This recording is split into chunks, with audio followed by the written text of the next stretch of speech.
আমি আপনার মেয়েকে বিয়ে করিনি ঠাকুরমশাই। আপনার মেয়ে নিজের সিঁথিতে সিঁদুর পরিয়েছে, সে আমাকে ঠকিয়েছে। এই বিয়ে আমি মানি না। সকলের সামনে এবার সমস্ত সত্যিটা বলে দিল নতুন। আর এই সব কিছু জানতে পেরে অবাক হয়ে যায় ঠাকুরমশাই। এমনটাই দেখতে পারবেন আজকের পর্বে। বিস্তারিত জানতে ভিডিওতে লাইক দিয়ে চ্যানেলটিকে সাবস্ক্রাইব করে দেখতে থাকুন।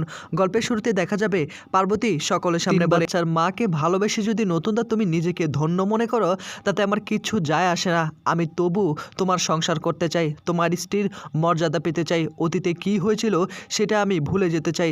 এখন তো আমার জীবনটা একদম খোলসে ভরে গেছে। খোলস ছাড়া আমার জীবনে আর কি আছে? এদিকে নতুন তখন বলে, তুমি কোনোদিনই সেই স্বীকৃতি পাবে না। আমি তোমাকে বলে দিলাম, তুমি শুধুমাত্র এই নামটার জন্য এত মিথ্যে কথা বলছো। এদিকে পার্বতী বলে, স্বীকৃতি তোমাকে অবশ্যই দিতে হবে নতুনদা। তোমাদের মনের অবস্থাটা বুঝলে হবে না। আমার মনের মধ্যে কি চলছে সেটা তো একমাত্র আমি জানি। আমার জীবনটা যে এভাবে শেষ হয়ে যাবে তা আমি কখনোই মেনে নিতে পারবো না। এদিকে পার্বতীর মুখে এই কথা শুনে তখনই নতুন বলে, তুমি একটু বেশি বাড়াবাড়ি করছো। দেখো, তুমি যদি এটা করার চেষ্টা, তাহলে ক্ষতি তোমারই হবে, আমার তাতে কিছু যায় আসবে না। আর এদিকে পার্বতী বলে, নতুনদা সব কিছু ভুলে যাও না। আমাকে মেনে নিতে কী এমন সমস্যা তোমার? আমার বাবা নিচে অপেক্ষা করছে। আমার বাবার সামনে অ্যাটলিস্ট তুমি কোনোভাবেই এই কথাগুলো তুলবে না। আমার বাবা যেন কোনোভাবে কষ্ট না পায়, এই কথাগুলো তোমাকে আমি বারবার বলছি। নতুন তখন বলে, কিন্তু আমার কষ্ট কে বুঝলো? আমার কষ্ট তো আর কেউ বুঝলো না। তুমি যদি এভাবে মিথ্যে অপবাদ দিয়ে আমার ওপর সমস্ত দোষ চাপানোর চেষ্টা করো, আমি কিন্তু এখানে থাকবো না। আমার পাসপোর্ট রেডি রয়েছে, আমি বিদেশ চলে যাব, অনেক দূর চলে যাব, একদম চিরসীমানা, যার মধ্যে তোমরা আমাকে খুঁজে পাবে না। শুধু তুমিই নয়, বরং কেউ আমাকে খুঁজে পাবে না।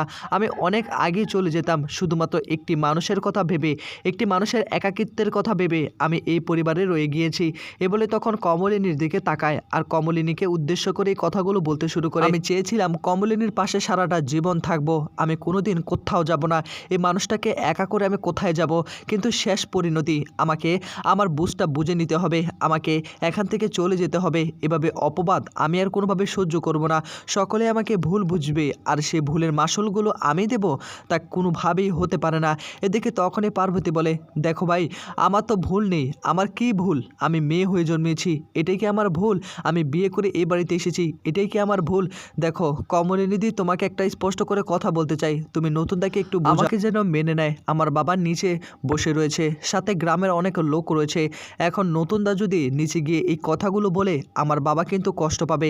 আমার বাবা যদি কোনো কারণে কষ্ট পায়, আমার বাবার কিন্তু অবস্থা খুবই খারাপ, আরও খারাপ হয়ে যাবে। আর এগুলো কিন্তু আমি কোনোভাবে সহ্য করতে পারবো না। আমি কিন্তু আসলেই নিজেকে শেষ করে দেব। এটা কিন্তু আবার তোমাদেরকে বলে দিলাম, আমি কিন্তু এসব কিছু আর কোনোভাবে মেনে নিতে পারবো না। শুধুমাত্র তোমার দিকটা বিবেচনা করলে আমার মনের ভেতর যে কতটা যন্ত্রণা সৃষ্টি হয়েছে তা তোমরা কোনোভাবেই দেখলে না। আমি তো একটা মেয়ে মানুষ, আমি তো সেগুলো প্রকাশ করি তোমার কাছে কমলিনীদি। এই বলে তখন পার্বতী কমলিনীকে বলে, আমি নিচে গেলাম, যদি তুমি পারো নতুনদাকে একটু নিচে পাঠিয়ে দিও। এ বলে তখন পার্বতী ঘর থেকে বেরিয়ে পড়ে আর ঘরের মধ্যে বসে থাকে কমলিনী এবং কুর্চি। কমলিনী বলে, দিদিভাই, আমার জীবনটা কেন এরকম হয়ে গেল? আমি কেন এভাবে সকলের দোষ নিজের ঘাড়ে নিয়ে আসলাম? এদিকে এই বলে কান্নায় ভেঙে পড়ে। নতুন তখন বলে, কান্না করছো কেন? এক্ষুনি তুমি আমার সঙ্গে নিচে চলো। আমি আজকে আবারও সকলের সামনে ঠাকুরমশাইকেও বলে দিব, এই মিথ্যে সম্পর্কটা আমি কোনোভাবেই আর টিকিয়ে রাখতে চাই না। এটা আমি কোনোভাবেই করতে পারবো না। এদিকে নতুনের মুখে এই কথা শুনে কমলিনী বলে, না না নতুন ঠাকুরবউ, তুমি এটা করো না। ও কি বলে গেল আত্মহত্যা করবে? প্লিজ এটা করো না। তখনই নতুন বলে, ও আত্মহত্যা করবে এটার জন্য তুমি ভয় পেয়ে গেলে, তাই তো?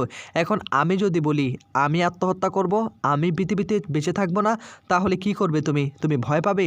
এই কথা শুনে বড় বড় চোখ করে নতুনের দিকে তাকিয়ে থাকে। অন্যদিকে নিচে দেখা যাবে ঠাকুর মশাই দাঁড়িয়ে থাকে, তত্ত্ব নিয়ে এসেছে। আর তখনই সকলের সামনে বলে, আমি কখনো কল্পনা করিনি এই বাড়িতে আবারও আসবো। তা এতগুলো মানুষ, তোমরা কি অ্যারেঞ্জমেন্ট করোনি নাকি? ও বুঝতে পেরেছি, হয়তোবা অনুষ্ঠানটা ঠিকঠাক মতো করতে পারোনি, আমারই ভুল হয়ে গিয়েছে। আমি হয়তোবা একটু বেশি বেশি বলে ফেলছি। তোমরা নিজেদের মতো করে না সব কিছু সাজিয়ে নিও। যেহেতু একটা অনুষ্ঠান, আজকে ভাত কাপড়ের অনুষ্ঠান হবে, তাই বলছিলাম একটা অনুষ্ঠান যদি হয় তাহলে দেখতেও ভালো লাগতো। আমার গ্রাম থেকে কিছু লোক এসেছে। ঠিক তখনই নতুন নিচে নেমে আসে। নিচে নেমে এসে বলে, কিসের অনুষ্ঠান? কোনো অনুষ্ঠানই হবে না। এদিকে তখনই ঠাকুর মশাই বলে, কি ব্যাপার নতুন, এভাবে কেন কথা বলছো? আমি ওভাবে কিন্তু কথাটা বলতে চাইনি। আসলে আমি বলতে বলতে চেয়েছিলাম আর কি, এটা তো হয়েছে, আজকে তো তোমাদের ফুল সজ্জা, সেজন্য একটু আচার কানুন এগুলো মানতে হবে না? আচ্ছা বেশ স্বতন্ত্র, তোমার এই অনুষ্ঠানের ব্যাপারে আমি আর কোনো কথা বলবো না, সেটা তোমাদের ইচ্ছা, তোমরা যখন খুশি সেই অনুষ্ঠান করে সেই রীতিনীতি পালন করো, তাতে আমার কিচ্ছু যায় আসবে না, তোমরা তোমাদের মতো করে এই কাজটা করে নিও বাবা। এদিকে তখনই নতুন বলে কোনো দিনই সে অনুষ্ঠান হবে না, কেনই বা সে অনুষ্ঠান হবে? এদিকে অনন্যা তখন বলে নতুন এভাবে কথা বলার মানেটা কি ওনার সঙ্গে তুমি এভাবে কেন কথা বলছো? উনি মুরব্বী মানুষ দাঁড়িয়ে রয়েছে, সকল কিছু মানো না, মানলে কি এমন হয়ে যাবে? বিয়েটা যেহেতু করেছো এগুলো তো মানতেই হবে।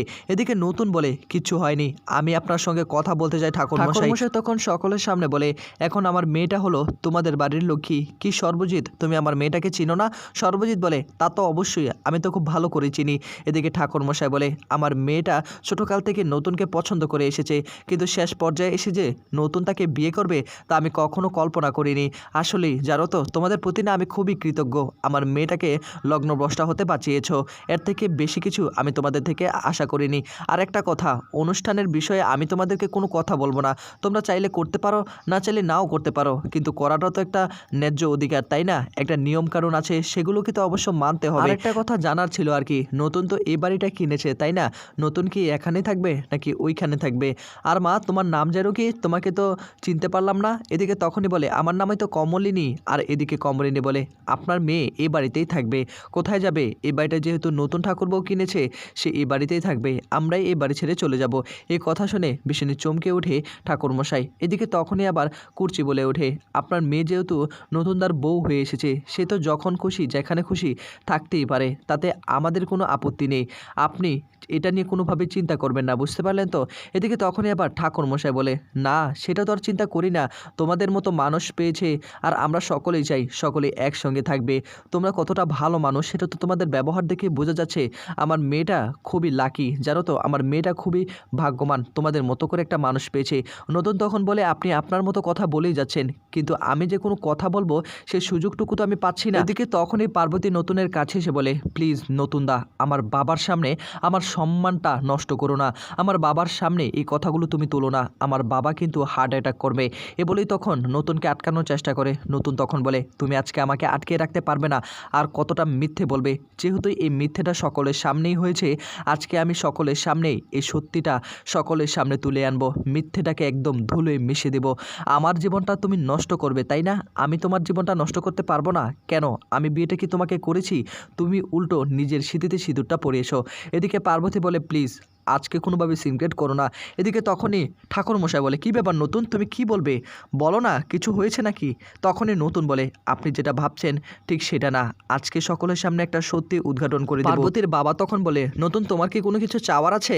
দেখো আমরা তো ওইরকম ফ্যামিলির না, আমাদের তো টাকা পয়সার একটু জানোই অবস্থা কেমন, আমরা তো একটু গরিব, তাই তোমার যদি কিছু চাওয়ার থাকে সেটা তুমি বলতে পারো। নতুন চুপ করে দাঁড়িয়ে থাকে। ঠাকুরমশাই বলে আমি কিছুটা অ্যারেঞ্জমেন্ট করে আজকে কিছু তত্ত্ব নিয়ে এসেছি, আজকে তো তোমাদের ফুলসজ্জা, এগুলো পড়তে হবে, তাও তোমার যদি কিছু আর্জি থাকে আমাকে বলতে পারো। নতুন তখন বলে না আমার কোনো আর্জি নেই, কিন্তু আপনাকে একটা বিষয় আমি এনশিওর করতে চাই, আমি এই বিয়ে মানি না। এদিকে এই কথা শোনার পর তখনই বলে নতুন এই কথার মানে কি? এটা দ্বারা তুমি কি বোঝাতে চাচ্ছ? তুমি বিয়ে মানো না মানে এটা কী ধরনের কথা বললে? তুমি কি মস্করা করছো নাকি আমার সঙ্গে? বিয়েটা কোনো ছেলে খেলা নয়, বিয়েটা তুমি কেন মানো না? আমি বুঝতে পারছি হয়তোবা আমার প্রতি তুমি রাগ করছো আমি কিছু আনতে পারিনি বলে। নতুন তখন বলে আপনি এমনটা কেন বলছেন? আমি তো বললাম এই বিয়েটাই হয়নি, তা বিয়েটা আমি কেন মানতে যাব? আমি ওর স্মৃতিতে সিঁদুরটা পরাইনি, আমি যেহেতু ওর স্মৃতিতে সিঁদুরটা পরাইনি তাই আমি এই বিয়ে কোনোভাবেই মানতে পারবো না, আপনার মেয়েকে স্ত্রীর মর্যাদাও আমি দিতে পারবো না। এই বলেই তখন সকলের সামনে চিৎকার করে ওঠে নতুন। আর এই কথা শুনে তো ভীষণই অবাক হয়ে যায় সকলে। পার্বতী তখন তার বাবাকে বোঝানো শুরু করে বাবা তুমি কিচ্ছু মনে করো না। তখনই আবার পার্বতীর বাবা ঠাকুরমশাই বলে নতুন এগুলো কিন্তু আমি কোনোভাবেই বিশ্বাস করতে চাই না, বিয়েটা হয়নি। হয়নি মানে কি? দেখো নতুন তুমি কিন্তু সকলের সামনে আমাকে অপমান করে কথা বলছো, তার মানেটা কি আমি তো কিছুই বুঝতে পারছি না। নতুন বলে খুব সহজ ভাষা, আমি আপনার মেয়েকে মেনে নিতে পারবো না। এই কথা শুনে গ্রামের সকল লোকেরা বলাবলি শুরু করে দেয়, সকলে দাঁড়িয়ে পড়ে এ আবার কি অলক্ষণী কথা। তখনই আবার পার্বতীর বাবা ঠাকুরমশাই বলে তাই এই কথাগুলো তুমি এখন কেন বলছো, তুমি তখন কেন বলনি? তখনই আবার নতুন বলে ওঠে কিন্তু তখন তো আপনারা শুনতে চাননি, আপনারা কি শুনতে চেয়েছেন আমার কথা? আমার কথা কোনোটাই শুনতে চাননি। আর একটা কথা ঠাকুরমশাই, আপনি তো অনেক রীতিনীতি পালন করেন, তা আপনার মেয়ের বিয়েটা হয়েছে একটা বদ্ধ করে, আমি স্মৃতিতে সিঁদুর পরিয়ে দিয়েছি, সাত পাকে বাধা হলো না, এগুলো মেনে কি বিয়ে সিদ্ধ হয় নাকি? তখনই ঠাকুরমশাই বলে, বিয়ে সিদ্ধ হয় না ঠিকই, তোমরা চাইলে তো এখন সিদ্ধ করে নিতে পারো। দেখো ঘরের ভিতরে কি হয়েছে তা আমি জানি না, কিন্তু এটা যদি সত্যি হয়ে থাকে তাহলে তোমাকে মেনে নিতে হবে। বিয়েটা কোনো ছেলে খেলা নয়। তুমি সেখানে কেন বলনি? নতুন বলে সেখানে বলার চেষ্টা করেছি, আপনাদের সম্মান রক্ষার্থে আমি কিছুই বলতে পারিনি। আপনারা আমার কথাও শুনতে চাননি। এই মেয়েটি আমাকে ঠকিয়েছে, এই মেয়ে নিজের স্মৃতিতে সিঁদুরটা পরিয়ে দিয়েছে। এখন আমার ভুলটা কোথায়? আমি ওর কথা শুনে বদ্ধ করে গিয়েছিলাম, ওর একটু সঙ্গ দেওয়ার চেষ্টা করেছিলাম, ওর কথাগুলো শোনার চেষ্টা করেছিলাম, আর সেই ফাঁকে আমাকে যে ফাঁসিয়ে দেবে এটা আমি কখনো কল্পনা করিনি। ওইখানে গিয়েছিলাম আমরা নেমন্ত্রিত হয়ে, আমরা নেমন্তন্ন খেতে গিয়েছিলাম, কিন্তু আপনারা আমাকেই ফাঁসিয়ে দিলেন। আপনারা আমার দাদাকে বললেন আমি যেন এই বিয়েটা করি। আমি তো সেখানে স্পষ্ট জানিয়ে দিয়েছিলাম আমি বিয়েটা করব না। তখনই কমলিনী বলে, ও নতুন ঠাকুরবো, এখানে এই মুরব্বী লোকের সঙ্গে এভাবে কেন কথা বলছো? ওনার সঙ্গে এভাবে কথা বলাই ঠিক হবে না। বিয়েটা মেনে নাও না, বিয়েটা মেনে নিলে কী এমন হয়ে যাবে? নতুন বলে, বিয়েটা কোনো ছেলে খেলা নয়, বিয়েটা আমি মেনে নিতে পারবো না, সারা জীবন আমি ওর সঙ্গে থাকতে পারবো না, আমি ওকে স্ত্রীর মর্যাদা দিতে পারবো না। এদিকে অনন্যা বলে, তুমি কিছু বলছো না কেন? সর্বজিৎ বলে, আমি কি বলবো? সমস্ত সত্যিটা জানার পর আমি যখন জানতে পারি পার্বতী নিজের স্মৃতিতে সিঁদুরটা পরিয়ে দিয়েছে, এখানে তো নতুনের কোনো দায়ভার নেই। এখন যেহেতু নিজের স্মৃতিতে সিঁদুর পরিয়েছে, ওর নিজের দায়িত্ব নিজেকেই নিতে হবে। এদিকে তখনই ঠামি বলে, এসবের মানে কি নতুন? এখন তো এইসব কথা বলে লাভ নেই, ওইখানকার সকল লোকেরা বলা বলি শুরু করে দিবে। ওইখানকার সকল লোকেরা জানে তুমি পার্বতীকে বিয়ে করেছো, গাড়িতে করে এই বাড়িতে নিয়ে এসেছো। এখন এগুলো অস্বীকার করার মানেটা কি? এখন তো কোনোভাবে অস্বীকার করতে পারো না। তখনই আবার অনন্যা বলে ওঠে, কি ব্যাপার কমলিনী, তুমি চুপ করে দাঁড়িয়ে রয়েছো, তুমি কিছু বলছো না? করছি তখন বলে, বৌদিভাই এখানে কি করবে? নতুন দা তো সকলের সামনে বলেই দিল সে নাকি আমার বৌদিভাইকে ভালোবাসে। সে বিয়ে করুক বা না করুক, বন্ধু হয়ে সারা জীবন থাকতে চায়, সে অন্য কাউকে আর বিয়ে করতে চায় না। এদিকে তখনই আবার ঠাকুরমশাই বলে, আমি এগুলো মানি না, তোমাকে বিয়েটা মেনে নিতেই হবে। নতুন বলে, না, এই বিয়ে আমি কখনো মানব না ঠাকুরমশাই, আমাকে জোর করে কোনো কিছু আদায় করার চেষ্টা করবেন না। এ বলে তখন পুরনো কথাগুলো মনে করতে থাকে। আপনার মেয়ে আমাকে ডেকেছিল, তার সঙ্গে আলাদা কথা বলার জন্য আমি বদ্ধ করে গিয়েছিলাম, এবং সেখানে গিয়ে সে নিজের স্মৃতিতে সিঁদুর পরিয়েছিল, কিন্তু সে প্রতিজ্ঞাবদ্ধ হয়েছিল তার দায়িত্ব আমি নিব, কিন্তু তার দায়িত্ব নিতে যে তাকে স্ত্রীর মর্যাদা দিতে হবে তা আমি কখনো কল্পনা করিনি। এই ছেলে খেলাগুলো আমি কোনোভাবে মেনে নেব না। এদিকে তখন ঠাকুরমশাই বলে, আমার মেয়ের জীবনটা এভাবে তুমি নষ্ট করো না, আমার মেয়ের জীবনটা এত ছোট নয়, তুমি যা চাইবে তাই করে দিবে, তা আমি কোনোভাবে মেনে নিতে পারবো না। পার্বতী বলে, বাবা তুমি একদম চিন্তা করো না, আমি যেহেতু এই পরিবারে একবার ঢুকে পড়েছি, এই পরিবার থেকে আমি আমার অধিকার আদায় করে নেব। তো বন্ধুরা, এই ছিল আপডেট। নেক্সট আপডেট পেতে চ্যানেলটিকে সাবস্ক্রাইব করে রাখুন।